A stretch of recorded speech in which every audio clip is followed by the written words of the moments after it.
বর্ষবরণে সারা দেশে চলছে নানা আয়োজন। এই বিষয়ে বিস্তারিত জানাতে রাজধানী থেকে আরিফুল ইসলাম এবং খুলনা থেকে যোগ দিচ্ছেন শামসুজ্জামান শাহিন। শুরুতেই যাব আরিফুল ইসলামের কাছে, তিনি আছেন মানিক মিয়া এভিনিউয়ে। আরিফ, নতুন বছরকে বরণ করে নিতে শেষ মুহূর্তে কি কি প্রস্তুতি দেখছেন?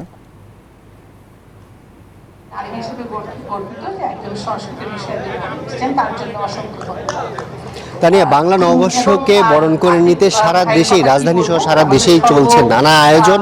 সেই সাথে আমি এখন আছি জাতীয় সংসদ ভবনের দক্ষিণ পাশে মানিক মিয়া এভিনিউ। তার এখানেও কিন্তু বর্ষবরণের পুরো উদ্যোগ কিন্তু দেখছি, পুরো কার্যক্রমে কিন্তু চলছে। এখানে দেখছি যে বিভিন্ন সাংস্কৃতিক অনুষ্ঠান এবং ক্ষণস্থায়ী কিছু স্টল এবং এমনকি বাঙালি যারা বর্ষবরণকে আরো উদ্দীপনার মধ্যে নিয়ে যেতে চান, তারাও কিন্তু সবাই এখানে উপস্থিত রয়েছেন। আর কার্যক্রম আমাদেরকে জানিয়েছেন যে প্রায় 1200 স্বেচ্ছাসেবী কর্মী এখানে কিন্তু এই কার্যক্রমে অংশ নিয়েছেন। আর এখানে কিছুক্ষণ আগেই কিন্তু জাতীয় সংসদের স্পিকার শিরিন শারমিন চৌধুরী উপস্থিত হয়েছেন। তিনি কিছুক্ষণের মধ্যেই কিন্তু এই অ্যাভিনিউতে, মানিক মিয়া অ্যাভিনিউতে যে মূল আকর্ষণ সেটি হচ্ছে আলপনা। আর এই আলপনা কিন্তু কিছুক্ষণের মধ্যেই তিনি উদ্বোধন করবেন। তিনি এখানে উপস্থিত রয়েছেন।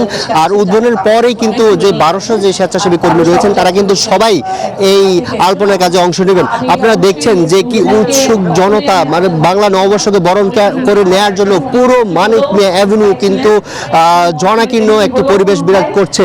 আর এখানে আরো একটি বিষয় আপনাকে বলে রাখি, সেটি হচ্ছে 9টা 10টা 30 মিনিটের দিকে কিন্তু এই আলপনা উদ্বোধনের কথা রয়েছে।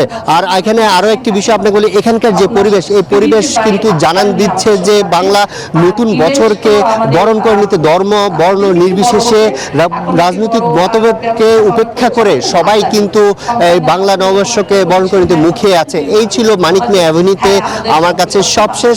আমরা এখন যাব খুলনাতে, আর সেখানে আছেন আমাদের সহকর্মী শাহিন। আপনি জানাবেন সেখানে কি কি কার্যক্রম গ্রহণ করা হয়েছে।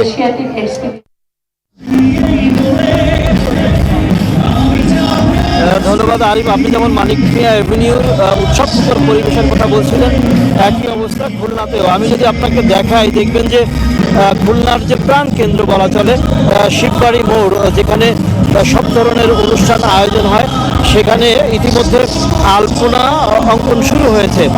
খুলনা বিশ্ববিদ্যালয়ের শিক্ষক এবং শিক্ষার্থীরা এই আলপনা অনুষ্ঠান আলপনা অঙ্কন করছে। আমি যদি একটু দেখাই, পাশেই চলছে এখানে কনসার্ট শুরু হয়েছে